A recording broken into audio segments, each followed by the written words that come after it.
Welcome to the Predictable Revenue Podcast, where sales leaders teach you what's working for them so you can build it yourself. Feeling ready to kick your sales into high gear? We're here to help. Check out our sales coaching and consulting services at predictablerevenue.com. Welcome back to the Predictable Revenue Podcast. I'm your host, Colin Stewart. Today, I'm joined by Martin Adey. He's the founder of Leadosaurus. He's a friend of mine. We both live in Vancouver. We both run businesses around cold email, cold prospecting. And today we're just going to chat. We have these chats. We have a quarterly kind of check-in for a few friends who also have lead gen agencies. But this is a little bit different. We occasionally have one-on-ones, and we just decided to record this today. So, Martin, welcome to the show. Thanks, man. It's a pleasure to be here and finally take one of these chats public. Totally. It's funny. We used to, when you lived just around the corner here, we'd occasionally run into you and pull you into the bar. I remember one time you were trying to get, we ran out to get diapers and beer, and Buddy and I were going into I had my Finnish buddy was in town, and Henry and I pulled you into the bar, and we're like, just have one. You're like, it's been an hour. I specifically remember this. I remember coming home also to my wife, who was looking after our infant. I said, "You're never gonna believe who I ran into," and of course she could smell the Jameson on my breath, and Oh, yeah. Henry is a different animal. He's a fun guy. Yeah. And so, how's it going, man? So maybe just let me give context to the audience of what I know about Leadosaurus, other than it's a great name that's impossible to spell. Thank you. So Martin's he does email only. He's very good at it. When we first met, we'll talk about some of the advice that I shared, because I think I was pretty down in the dumps when we first met. Down in the dumps on, I think, cold email as a business or as outsourced sales development as a business. But you've recently taken the step kind of one layer above the tools. And I think that's where I want to start the conversation. So how's that going? How are you feeling? Yeah, it's been a hell of a journey, man. We run on EOS, the book Traction, Entrepreneurial Operating System. I'm an EO member in Vancouver, so a lot of the companies in there run it. It's kind of highly regarded. I gave it a try, decided to start this business on it. And I guess the holy grail of the EOS system is when you get to actually work on the business instead of in it. So that's been 3 years in the making, and this is really close. We're as close to it as we've ever been. It's kind of like the grand plan coming to fruition, and we're expecting our second baby, as you know, in a couple of weeks. And that sort of marked my transition out of the day-to-day. I think from a high level, it's a dream come true in a lot of ways, in that you can see that the business still performing as well or better than it was when I was forcing myself to do everything like an egomaniac. But on the other side, it's hard to figure out what to do. I feel tremendous guilt when I'm not just pounding my head against the desk and sweating and, laying on grenades and pulling my hair out like I always have been to make the business go in my last, 3 businesses. And then the other challenge that we were chatting about before, I guess what kind of spurred the idea of recording this conversation, just that there's been some major industry shifts going on since about mid-May, and I'm not as well positioned to respond to it anymore. So it requires a level of trust in the team that I've never had to find. So that's if you sense the trepidation in my voice, that's where it's coming from. Yeah. The fear of stepping out takes a while to get used to. I also, I know you've had other businesses before, but when I came to PR, when I started PR, the company that turned into PR, I came from sales, and I had a tremendous amount of guilt for not selling, for not prospecting every day. I remember getting that feeling of getting off the tools. And I was it was just this anxious feeling. It kind of, I don't know, for me, it grabs me in the chest. And it's just what's going on? Why don't I feel right? Yeah. Something is that Yeah. resonate? Yeah. Yeah. Just feeling tight. Yeah. Feeling tight in a whole different way, which is funny because again, it's like a dream come true. And you're like, oh wow, like the thing can actually work with, I don't have to do everything and it's actually working better. But yeah, there's still this sense of just looming dread, uncertainty. You ever see that Far Side comic? This is what felt like me, and I grew up reading the Far Side. Do you know Far Side, Gary Larson? Dude, yeah. So there's one of his cartoons, and it's like a dog who's finally caught the car, and he's hanging off the bumper going, okay, now what? Yeah. This is what I felt like when I kind of first got into it. When I first got above the tools, like one layer removed, because it is this it's this terrifying feeling of I've been driving the car the whole time, and now I'm going to sit in the trunk, and I can still feel that we're moving, but I can't see anything. That's such a great analogy. That's exactly how it feels. Yeah, like you don't have the same vision, and I would say that like that feels like the thing that I'm missing. So even when these changes happen, it's like usually I would see it and I could assess it, and now. Like I can't even really see the environment. I don't see the landscape. I can't see the horizon. Yeah. It's hard to kind of get used to the not being on the front lines. It's hard to get used to not having 100% of control over everything. I really struggled with that. You got there faster than I did. It took me a little bit longer to get kind of off the tools. But I didn't have a great coach like myself helping myself. That's precisely right. Yeah, exactly. Yeah, about 6 months into my shit show, I managed to track down you through a mutual friend. Yeah, that was Kian, right? What a wild guy Kian is. I met Kian through university, Wonderful. So just crazy. It's so funny. Kian's actually the reason I started PR at the time I did, because we went to a music. Yeah, we went to a music festival in Washington at the Gorge, Sasquatch Music Festival. Yeah. And remember we were driving back and I was in my company work truck. My company was very nice. They let me take the truck. I was technically on call, but my boss was like, we won't call you. So anyway, I got to take the work truck. We're coming back and Kian my wife was sitting her future wife was sitting in the front seat and Kian sitting in the back. And I was talking kind of past her to Kian the entire trip back because he was telling me about this business, Monetize More. He was just starting and I was like, geez, if Kian can do it, I could probably do it. Yeah, right. Yeah. Sorry, Kian. Sorry to frame it that way, but no, but no, I know what you mean. Yeah. Kian's done an incredible job and I'm not trying to take anything away. Incredible business. Yeah. I've known Kian for a long time and I'm like, but he's just a regular human. And I'm like, yeah, the dude you went to school with. Yeah. Yeah. Exactly. Yeah. And so I'm like, I know Kian. He's, we have similar skill sets. If he could do it, I could do it. Knowing somebody made it seem that much more reachable. Yeah, man. It's funny you say that. So I went to UVic. You went to Gusty as well, right? Gustafson School of Business at UVic? No. School you knew him from? Yeah, I knew him from UVic. It's a long story. I went to Kwantlen in Surrey, and then there was no after school culture in Surrey, and so all my buddies went to UVic, and I was out there every other weekend because it was fun. Get out of here. Yeah, okay. So I was at Gustafson last week to speak to the entrepreneurship program. I'm still friends with some of the profs and whatever. And all I was thinking about when I was heading over there was just how grateful I was that even over the course of that program, 3 or 4 different entrepreneurs who came in, and then even some of them were just recent grads. And it just gave me the impression that, oh yeah, I actually could do it too. Because I remember starting that first business is so unbelievably scary. It's really scary, taking that first leap and starting from nothing, making no money, eating out of the trash can, complete uncertainty, as Galloway says, like signing the front of checks instead of the back of them.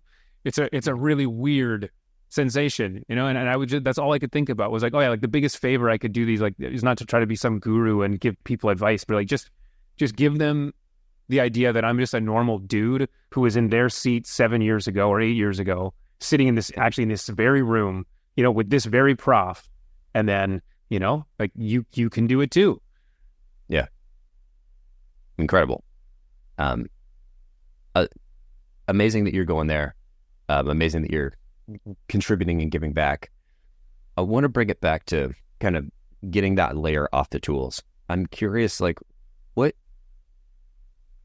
what are you doing to curb that anxiety right now? Like, what are the things? Because trying to figure out from the journey in entrepreneurship from I am starting the business, you are a practitioner, right? Specifically lead gen, right? But it could be if you're building software, you're building software. If you could be product, you could be engineering, but you're a practitioner, right? You know one thing really, really well. When you step into this next level, it's a new job, right? You're not a practitioner anymore. Now you're in a manager, director, strategic level role. And it's really hard to find the bearings. I didn't even know where the levers were, let alone like how to find the chair to sit in. So I'm curious what you're doing. How does that feel right now? Yeah, well, I think I'm not doing a good job of it, which is why we're having this chat.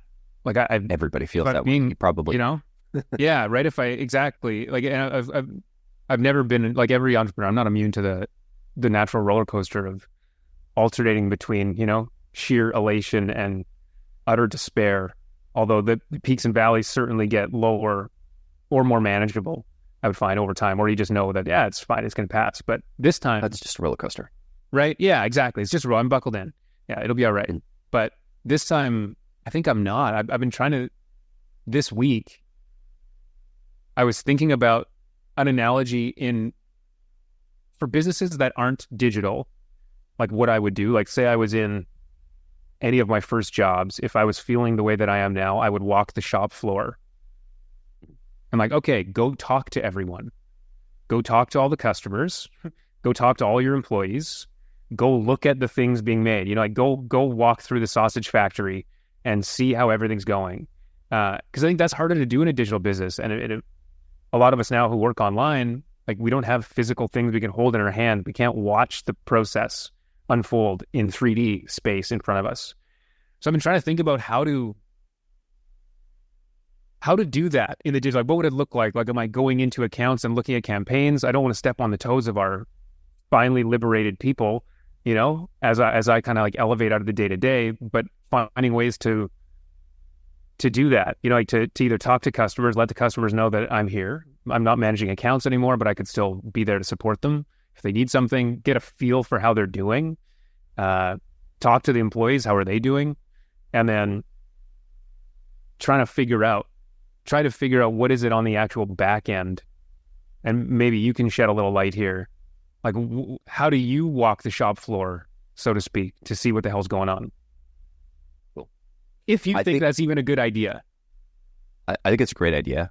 I would do customer development I'd start with my customers, and then I get referrals from them to people that they knew that were also in a similar position, that I could just go and do these like, hey, day in the life interviews. And then if I could, magic wand question, if I could solve any problem for you.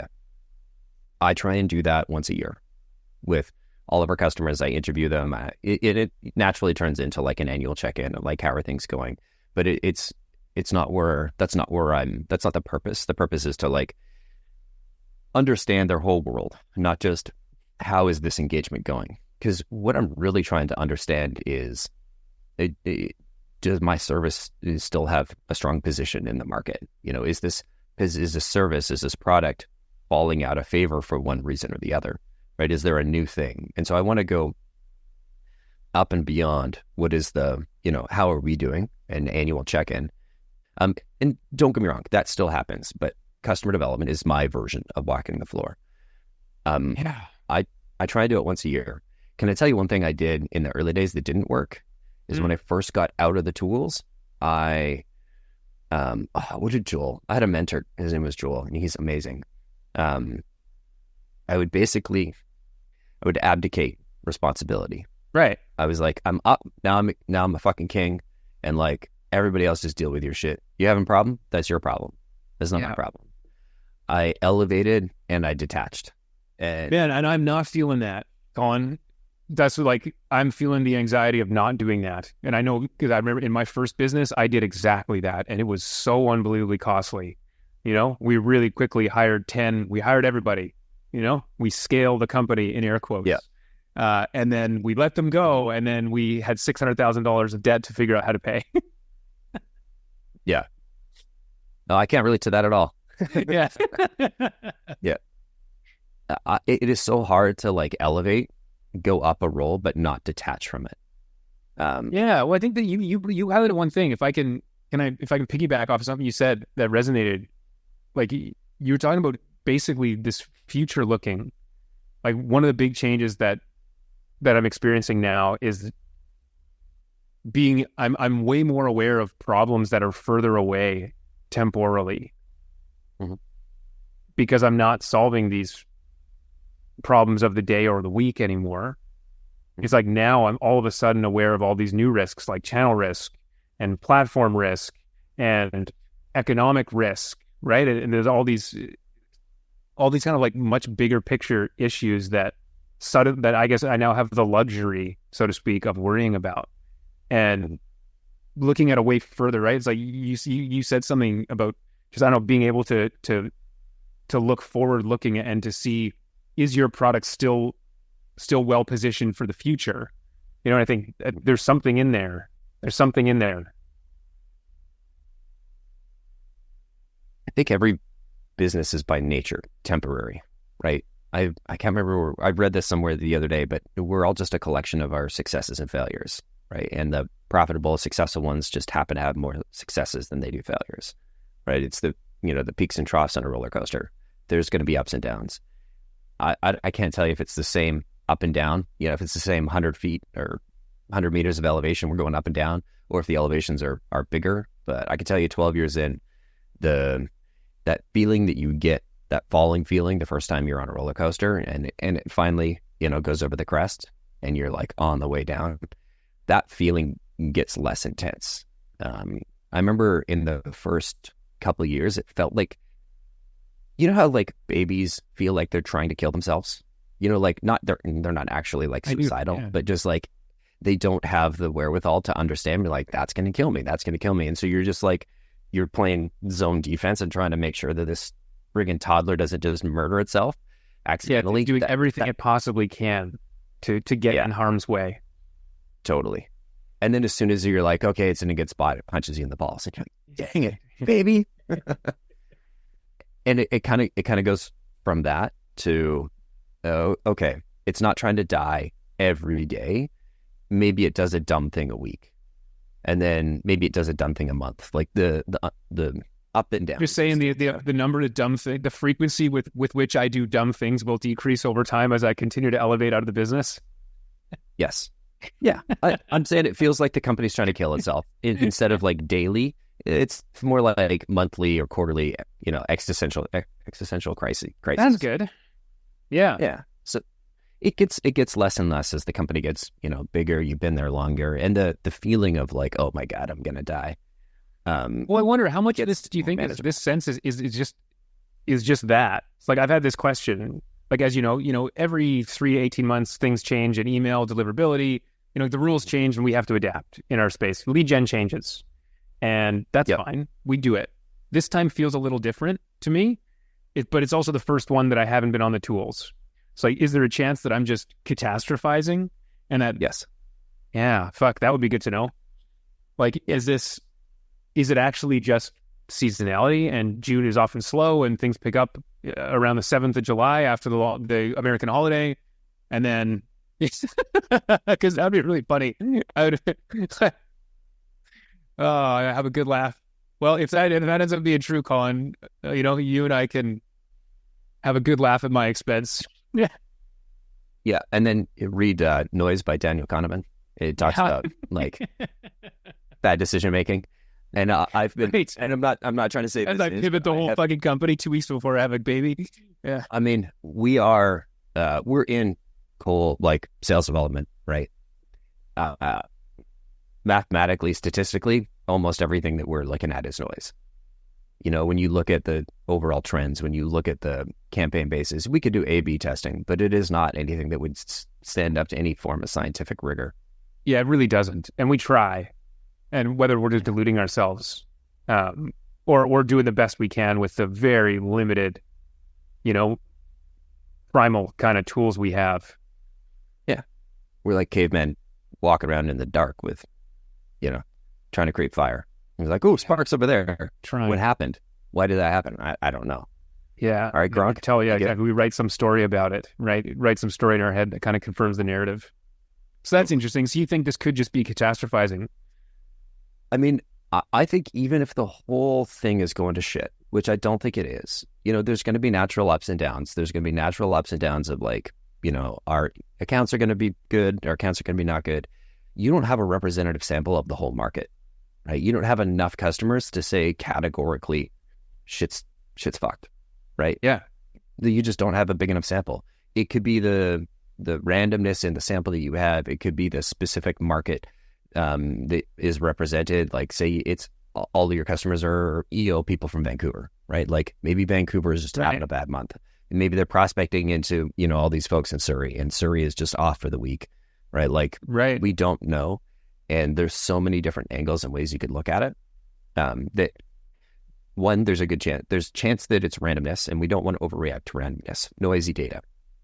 Two is if it is, if cold email is just got 25%, 100% harder, which I don't think it did, but let's assume it did. It didn't just get harder for you, it got harder for everybody. And that includes your potential customers. And if that's a channel, not just for the competition, but also for them, way harder for them to do. Exactly. Which makes it which makes companies that want to do this internally need external services. They need people that focus 100% of their time on cold email, on cold calling, on sales development, even more, because it's harder to get an internal team up and running. Okay. I love this. Not only, I love this because it's everything I want to hear. So thank you. I would love to get your take on one more thing. What about, I've been at this, like I've been doing cold email lead gen for myself for say just over 10 years, but as an agency for 3 and a bit, maybe 3.5. And it's, as it's grown really well. It's been by far my best business. Like it's a beautiful business. It's great. We do great work. I'm really proud of the team we have, the customers we take care of. It's a wonderful business to me. Over those 3.5 years, I have resisted buying into any of the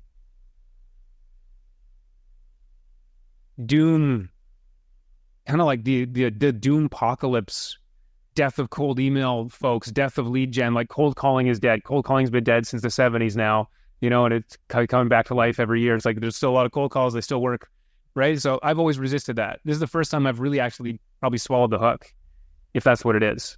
But one thing I have noticed is that my own inbox is much noisier with cold email.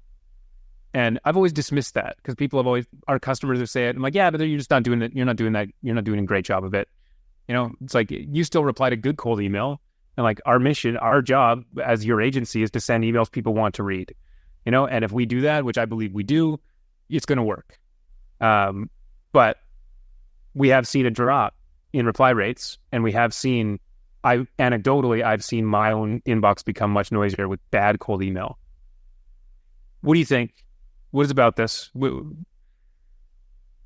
I think you're trying to, so one, you are one, n equals 1 here, right? Yep. You are not a statistically significant sample. This is me trying to say you're fooled by randomness again. Yeah, totally. Yeah. 2, your second stat contradicts your first stat, right? If your inbox is noisier, then I mean, it could and it couldn't. If your inbox is noisier, it means you don't have an email deliverability problem. It means more people are sending cold email. I think both are true. Because my spam box is also 10 times noisier, but my inbox is also marginally noisier. But and I should say for the 6 weeks that I've seen the 6 weeks that I've observed something change, mm-hmm. I hadn't, like, deliverability to the inbox, I felt actually had gone down dramatically in my own inbox as well. Suddenly I wasn't getting any cold email, but now I am. But I'm just saying, just broadly, I get the impression there's a lot more bad cold email being done. I'm with you on this idea that, if it's harder for us, it's harder for everyone. And given that it's all we do and I think we're world-class at it, we actually should be way better on the other side, so long as we find some ways to manage all the risks as they relate to customers who depend on us if results suffer in the short term. there's always going to be natural ups and downs with deliverability. And maybe this is just one of those. Is this just what it is? Is this just June? Yeah, and I'm just, because I'm not on the tools, I'm freaking out. It could be. It's unlikely to go to zero, right? Like it would be, For sure. it would be very challenging for cold email to go to zero, right? It is a federated service, right? It is gate kept by Google and Office 365, and it's their, like, what you're running into is their spam filters, right? And how much or how little they are going to let through on a daily basis. And I think they're always going to be updating those, because what they're trying to do is keep out like pure true spam and phishing. I don't think they hate, I think you talk to some engineers and of course, and some folks, and they absolutely hate cold email. But cold email, cold calling, you may not love it, but what was it? There was a stat from that company. They used to be Topo. They got acquired by Gartner. Maybe it still is Topo. No, CB Insights.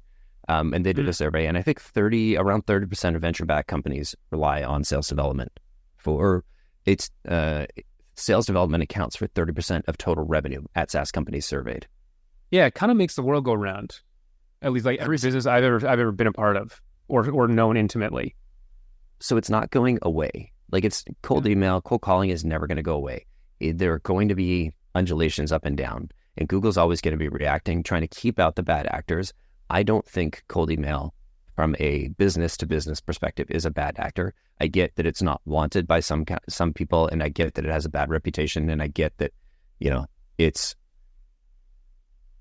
at the end of the day, it's not the absolute worst thing that you could be doing, and it does help companies grow. And so I think sending hundreds of thousands of emails a month, that are not personalized and not targeted, that's probably not a great strategy, and that probably doesn't work anymore. But sending high quality, well thought out, well targeted cold emails, that's going to be hard to get rid of. I think it's so. Possible. Yeah, it's always been and of course the game's going to change, right? Yeah, totally. And we'll always be forced to adapt. I think it is so interesting that,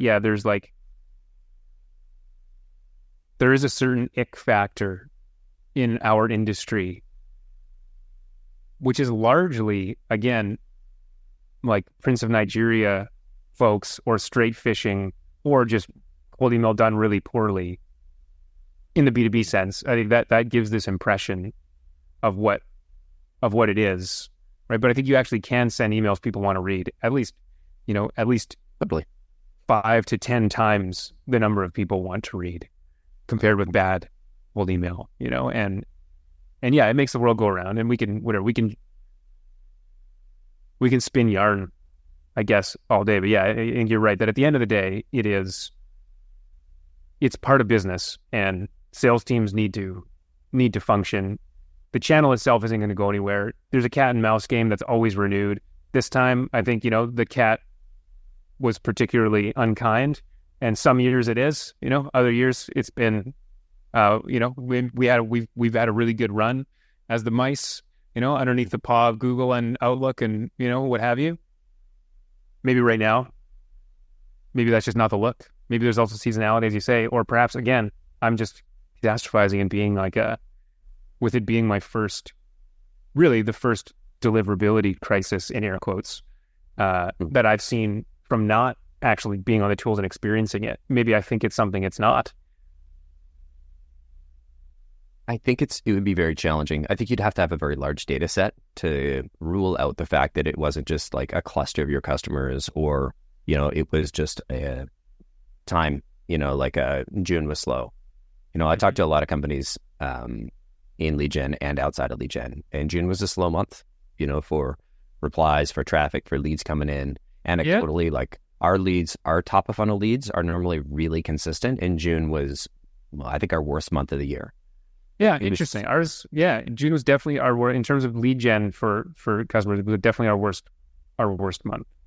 The strangest piece for me is that we've doubled traffic to our website from January to end of May, end of July. Why is that interesting? June. we've doubled. Well, June was our best month in a long time for traffic, and our worst month for leads. Window shopping? I think it was the traffic sources. We had, I think Time listed us as like one of the top, sales books of all time or something like that. Or it was some like listicle. I don't know if it was like Time, like front cover kind of thing, but it was like one of those type, and that brought us like quite a bit of traffic over the last few months. But it's like B2C, it's like shitty B2C traffic, or whatever. It's very top, could be very top of funnel, Yeah. And so it's I don't come from SEO. This is like, I'm not going to try and guess, but just anecdotally, I talked to a number of other people, and top of funnel was slower in June. My end of June and beginning of July is like skyrocketed. Last week of June was actually really good. This week is going to be slow because we're recording this July 4th. Happy Independence Day for those of you who are listening, probably 6 weeks later. So happy middle of August. Happy middle of August, 4th of July, y'all. Yeah. We're going to set off some firecrackers at the end of the podcast. So cover your ears. So it could be a swing. Like I remember my first real strong email issue was like, I think Google implemented SPF, or like increased I think it had always been around, but it was when they implemented, if you don't have SPF enabled, you're toast. Like nothing goes through. And I remember seeing our numbers just drop off a cliff. Yeah. And then it was SPF, then it was DKIM, and then it was DMARC, and then it was... Exactly. There's always something. There's always something. Yeah. But I think it's going to be hard to get cold email over a federated service like email to go entirely. To go, yeah. Well, of course. Sure. How could it? Just so much business. I mean, as evidenced by the fact that you and I have businesses that, obviously it works, or customers wouldn't be paying us to do it to help them grow. Like they get customers. But I also want to call out, like, don't take this as me judging you or like your reaction. I had a similar reaction 308 times. I counted on my like reactions board. I didn't, but it was probably pretty close. And I think in 2018, I finally snapped, and I was like, I can't handle this anymore. Channel risk seems too high. And I went the multi-channel approach, and we started bringing on SDRs. And it feels less risky now, because if it's, some customers get a really great result from email, some get a really great result from cold call, some get a great result from LinkedIn. And I like having the availability of all three. I can test, but building an SDR business is much more complicated than building a cold email business. And I'm not sure if I knew what I knew now, I'm not sure I would go back and do the same. I might have just said, you know what, I'll stick it out. It's probably not going to go away. Because I remember when I met you, I was like, there's no way this guy has a real business. I thought cold email died in 2018 when I got out of it, or when I kind of did this and that. It's like, there's no way, but it's there, right? It's just changing. So I might have reacted and done a dumb thing, because it's taken me, it probably took 4 years for us to like really nail the sales development, the outsourced SDR model. And we're still refining it, like building a business that leverages your experience and can continue to do that through a business like an outsourced provider, where you've got, the account strategist role that is a high pressure role, high stress role. Turnover is going to be, turnover with any kind of mid-level role is going to be, you're not going to get 10-year, 20-year employees. You're going to get 1 to 3 year employees. And to try and have to be on the roller coaster or the treadmill of always trying to replace, retrain that talent, it just makes it hard to build a long-term sustainable business. Yeah. Wow, that's so interesting. A few things in there. Oh, I think, well, the fact that you added the channels, like, you've got to this. At some point you decided to hedge, because you thought it was in your best interest. And of course, I'm doing the same math in my head now. I think from years ago, you talked me out of going the SDR route. I dabbled with that for just a couple of months, and then realized that's actually a different business. Like that's a talent management and retention business. That's not a lead generation business. And like that's not, you got to know what business you're in. And I think in part thanks to you for sure that I realized that. I think we didn't go that route, but there are other channels we could, like LinkedIn, direct mail even, I think is cool. I'm getting more attracted to like high touch, low volume, physical things again, gifting. Like I think all of these could be phenomenal channels because nobody does them. Like every piece of mail I get, I open and I read it because I just don't get them. Flyers are one thing, but if it's got my name on it, I open it. For sure. So who knows? Yeah, there's a bunch of channels, but I think as you know, like our identity of the company has been to be world-class in one channel. That's who we are, and that's what we've been, and that's been the whole stated mission, which may be why this is so uncomfortable right now, because it's like a bit of a identity crisis for the whole org, because we've always been like, no, we are world-class at email. That's what we're going to do. We're going to try to be the very best in this one channel. And then all of a sudden, I started second guessing the reliability and durability of the channel itself. If I go back to the decision I made in 2018, I don't think I made a good decision, right? Like if I look at the decision, the quality of that decision, if I look at the process, was it a good decision? I don't think it was. Outcome, regardless of the outcome, I don't think I had a really strong decision process. I think it was a gut emotional reaction to, I'm tired of getting, fighting with email and always feeling like it's so black box. And right. It was very much a grass is greener bias. And as it always is. Cold calling will be easier. I've cold called. I'm really good at cold calling. So hiring a bunch of folks that know how to cold call and training them and, helping them learn the customer, it'll be easy. I've done this before. It'll be simpler than cold email. Yeah. That was not true. Am I happy that I've got, am I happy I've got SDRs right now? Yeah, we've got a great team. Right. Would I go back and re-roll and do the same thing? I'm not sure I would. It's a dramatically different business, to your point, Thanks for sharing. It's dramatically different mechanics, right? What made me great at cold email and the messaging and the targeting is still an important piece, but now I have to be great at recruiting, at managing people, at comp.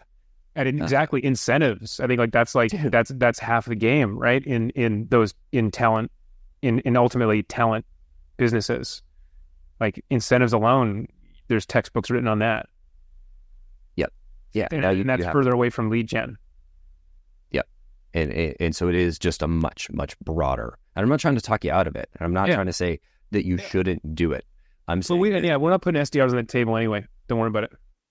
Cool. Yeah. Audience is like, he just talked himself out of a competitor joining the space. Yeah. Boom. Yeah. If I want to get real devious, I would try and talk you into it and then watch you suffer for the next 6 years. And be like, this is gonna kill Martin. That's the thing. Yeah, I know you well enough, man, now to know. Yeah, I could usually tell. Yeah, when you've got your Machiavellian hat on. This is a great idea, Martin. I definitely think you should do it. You're gonna love this. Yeah, you know what you need. Great. Yeah. Mm-hmm. No, I don't know, man. It's really nice. The whole thing feels reassuring. I was keen to sit down with you today because you have been through a lot more of these ups and downs than me. And at least you have, infinitely more, being really far removed from the actual ops of the business. Where this is a new one. One follow-up question to your 2018 experience. Did you feel like you made that decision too quickly? Because on one hand, I'm wrestling with, am I waiting too long? The entrepreneur always wants to act. You're like, do I need to, should I be am I being slow and missing the opportunity or letting the thing rot or take hold versus being slow and deliberate to making sure that I'm not overreacting? I I don't have a good enough information to say conclusively one way or the other. What just tell me about what did you think? What do you think in hindsight? Analyze your situation. Go back to 2018. So back in 2018, we had Carb.io, like the cold email tool that was slowly dying. We had probably churned away a lot of our revenue. Like I think we'd launched it in 2014. We went $0 to $1 million in revenue in like 3-4 months. So like incredible. Crazy. Yeah. Bananas. Software revenue. That's like 7 or 8 million in today's dollars. Right. But we struggled with like delivering the platform, and it's going to sound like engineering problems, and it was, but the root of it was a terrible decision making by me. So fast forward to 2018, our Carb platform is dying. The Carb.io platform was a cold email platform, right? It was similar to Apollo or Outreach minus the phone, SalesLoft minus the phone. And what we were seeing was our reply rates since 2016 had been going down that's what we've been seeing. And like the trend was like this, and it just looked like it was going to go down forever. And the way we were pricing our things, like we were pricing our service based on, I want to say it was roughly it was anywhere from like $4,000 a month and $400 a meeting to like $6,000 a month and $600 a meeting. I know at some point we were charging $750 and $1,000. That's insane. So we played around with the base per meeting. That's a whole different story. But that the short version of like why we went away from that is it pissed off our best customers. Our best customers ended up subsidizing our worst customers, because now our best customers, when we compared to like what our best customers were paying compared to a flat fee, they were paying a 3x multiple. Yeah. But they were paying a 3x multiple of what they should have been if they were on a flat fee, because we weren't doing 3x more work, but we were capturing 3x more dollars from them. And our worst customers were getting a 3x discount, and we were putting more work in. And so we were basically discounting our work to our worst customers, and we were overcharging, we were gouging our best customers. And I hated the idea of that model, even though it's what a lot of companies ask for and a lot of companies wanted.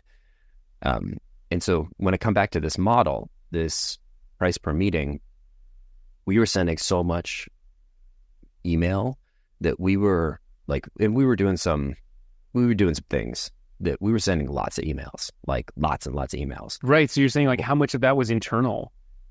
Like, was your reply rate going down because your quality of the email was going down? Is that it could have been it could have been me being off the tools.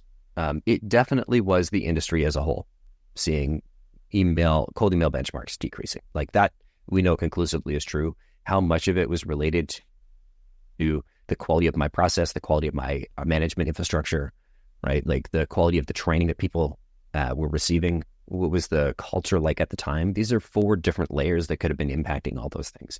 I do think the downward trend was going down. Like it absolutely was going down, but was it going down at that steep? And it wasn't going to continue to go down at that rate. The rate of decrease is going to slow eventually. It just seemed like, AI was going to come in and be able to detect a cold email perfectly, and send a perfect cold email. And then it's this like Skynet versus Skynet thing. And so that's kind of what we feared back in 2018, is we said, okay, cold email is eventually going to be Skynet versus Skynet. And we're not a Skynet producing company. And so we're going to go to cold calling, because that'll be harder to disrupt. And cold LinkedIn was working really well back then.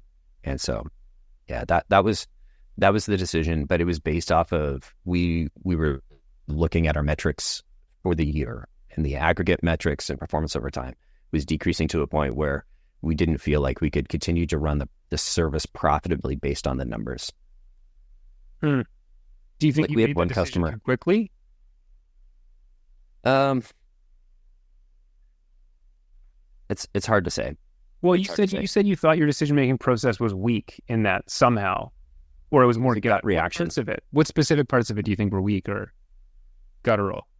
I didn't have a great process. Like I think, where's the book? Andy Duke's How to Decide.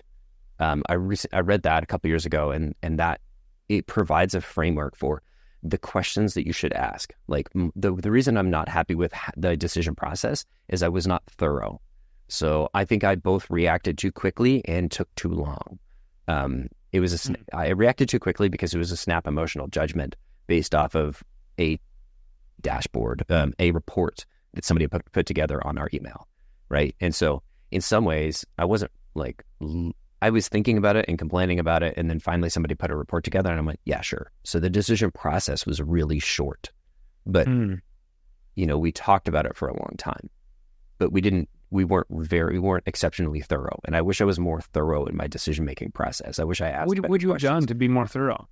Of myself and my, just like the way that, asking more questions of myself and my team. And I don't want to go in to try and recite Annie's book. It is a great book, but there's like a kind of a framework for, think about this, think about what are the different, what is the expected value of the bet? Annie Duke comes from poker, right? If you remember watching like the WPT back in the day, she was a pro poker player.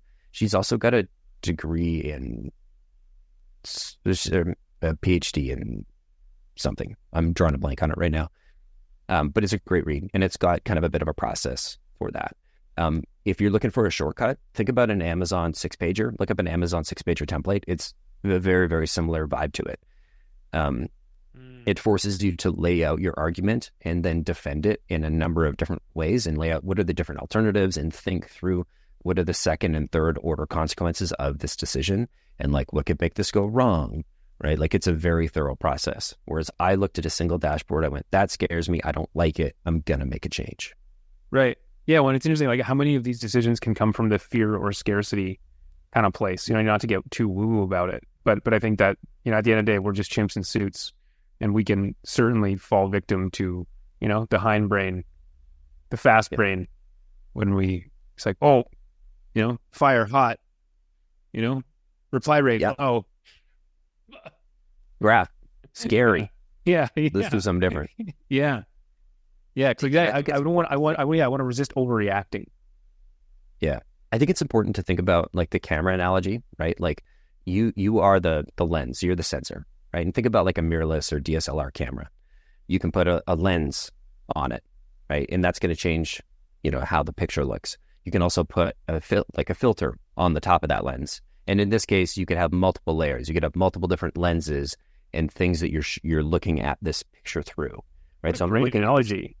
I'm looking at this dashboard and I'm like, okay, well, how much of this dashboard or how much of the performance here is related to the market? That's one lens. How much is related to the quality of the process that my team is following? Yeah. How much is related to the quality of training that I've provided to people? Seasonality. Could something be explained by some seasonality? Yeah. Totally. So there's all these layers that are more like muddying the picture and making it harder. And I made a snap decision based on it. And so a more thorough process would have considered all the different layers, all the different explanations. I'm not saying I would have made a different decision, but I'm saying I wish I would have followed a more thorough process in that decision. Yeah. No, I that filter analogy, or the camera analogy, but the filter part is so interesting as well, because obviously there'd be two major contributors into the way that this email winter is occurring to me. One being, well, we're expecting a baby any day now, probably not the lowest cortisol I've had in my body in the last, few years. And I'm in the trunk of the car for the first time. So yeah, it's pretty scary when you're in the trunk of the car instead of in the driver's seat. It's like those two filters alone are going to color everything that I perceive. Yeah. The hardest thing when I was in the trunk was realizing I could pull up my phone and look at the map, right? And like that map is your dashboard. That map is your talking to customers. Well, this is that walk on the shop floor, right? Yeah. Yeah. Yeah. So getting, I guess, really actually doing that. And then the levers, like it took me a while to find the levers. And the levers was getting, like I finally, now that I'm off the tools, I finally had the luxury to survey the market. And I don't mean to do a survey. I just mean to go and talk to people outside of my existing customers, right? I had the time to do that. I had the time to focus on improving our training because I don't care where you're at, you can always improve. You can always invest time on making one piece of your training, your onboarding, your coaching, your continuous improvement, continuing education program. You can always spend more time on making that better. You can always look at how do we improve our process. These are those high level kind of meta things where, you make a tweak to the process and, 45 minutes of work could have a very significant impact for the 5 to 8 people that work for you. Right. And so, yeah, exactly. There's a full new level of leverage that I'm free to enjoy as soon as I kind of get my head out of my ass here. So if I were to summarize it, it's like, first you look at the people, right? It's the EOS. Do I have the right people in the right seats? Do they get it, want it, have the capacity? Cool. If I've got the right seats and I have the right people in those seats, do they have the right training, right? Do they have the adequate training for them to be good at the role? Then are they following the right process for that? And then lastly, do they have the right technology to enable that process, right? Training enables the people, technology enables the process. So yeah, good questions. Those are the ways I get to thinking about it. And then when I'm trying to answer a question like this, I'm like, is this, can I go down the chain and can I look at each lens and go, check, I know we're doing a good job, right? And if I can go, all right, do I have the right org chart? Yes. Do I have the right people in each of the seats? Yes. Are each of them trained? Yes. Are they following the right process? Yes. Do they have the right tech tools to enable them? Yes. Cool. Now I've done those 5 things. I can probably trust the results that, okay, if those 5 things are true and none of them explain this result, then it's likely this result. And It is not a guarantee because... Totally. You're just playing probabilities. Like, right, it's just like any, like how much variance can be explained by one factor, probabilistically at least. Like, what are the chances? What's likely?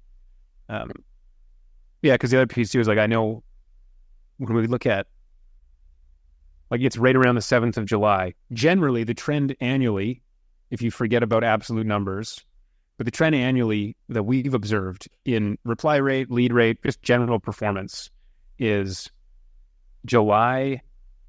It basically goes down from January to July and goes up from July to January. And it's almost exact, like this is to be the 3rd July 7th, knock on wood, where it's been like a V. Like, oh shit. And then it's shot up after the July 4th.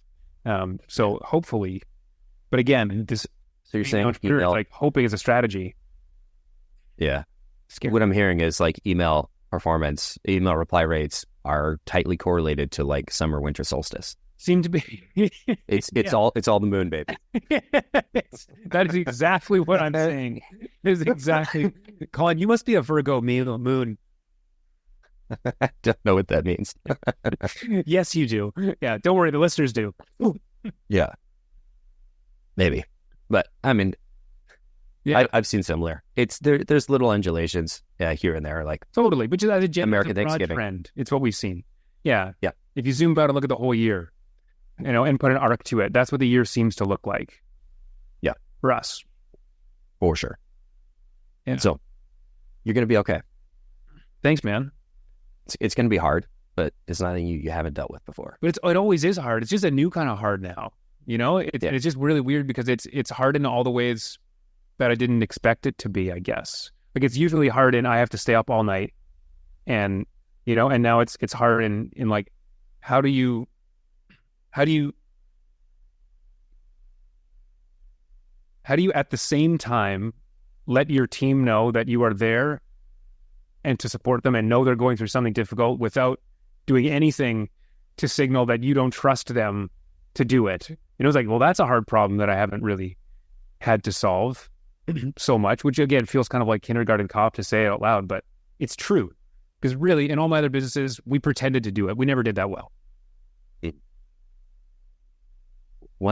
you want to borrow a tactic, one thing we implemented last year was like I've stepped out and I've got an additional layer in between me, and I've got my director running our outsourced team, and she was in this exact same spot. She's like, I feel off the tools, I feel disconnected, and so she's now doing a monthly check-in with our clients, like an exec level check-in with the account strategist and just with the strategist and the customer. Yeah. Yeah. having your director of ops. Yeah, I have a Exactly. wonderful 2IC who runs the business, Garrett. Did you meet Garrett? I don't think so. No? Okay, well, someday. He lives here in town as well. Cool. And yeah, and he's awesome. So like, I think there is, I've always been the customer fit until recently, right? I've always still been the one closer to the customers because naturally, it's kind of like I'm VP external, he's VP internal, kind of right in the dyad as it naturally goes if you're the ops person versus the founder type. Yeah. So yeah, that's interesting. So perhaps getting Garrett some visibility or getting your 2IC more visibility into the customer satisfaction on a more regular basis. Yeah. And then getting them, and then get them to report back to you on like, what are the high level trends, right? I'm sure you've got metrics and dashboards and things like that, but like having them go through that and then roll it up to you and having some like leading indicators of customer success or leading indicators of churn, and having some a little bit more forward looking. Like I'm a big fan of looking at our data on like a rolling 30, rolling 90 and kind of comparing the snapshots of like, what's our rolling 90 today? Yeah. Exactly what we do. Yeah. Very interesting. Probably because we talked about it like 6 months ago. Maybe we forgot about that conversation. Yeah. Well, thanks, man. That was great. That was really fun. I don't know if you want to keep chatting all day, I'm down, but I also know you might have listeners that we put to sleep or you may have things to do. I'm all yours. Cool. Let me look at my notes here. I feel like if we go a different direction, it's going to be a different podcast. And so I think this was a great episode. I really appreciate you sharing and kind of let me kind of unpack some of my failure. And I appreciate everybody listening. If you made it this far, you're awesome. Hopefully you don't think we're two bozos that probably shouldn't be running businesses. That may be true, but hopefully you don't think it. Yeah, thanks a lot, man. And one day soon we'll come back. We'll have the conversation we planned to have on your podcast about how to retain customers much longer than the industry average. We'll do that someday. Today we just do a little therapy session for old Marty and Colin. Love it. Marty, if people want to get in touch with you, they want to learn more about Leadosaurus Rex. That's not, but I had to say it. I love it. Yeah. What's the best way for them to get in touch? Best way, as always, I say at the end of every pod or whatever I do, is just cold email me. I think it's hilarious. Cold email, it's Martin, like MARTIN .Adey, ADEY at leadosaurus.com. You'll figure out how to spell it. Because they say brands are heard, not spelled. So you'll martin.adey at leadosaurus.com. Send me an email. It'd be great to connect. Just top tip, there's no I in there. I might have put an I in there when I first tried to write the email. I was like, this doesn't look right. Great name. I can't complain though. I've misspelled revenue in predictable revenue. Like constantly, you're trying to type it quickly, and I love the brand, but I hate the email address. Anyway, thanks everybody for listening. Thanks to Martin for coming on. We'll see y'all next week.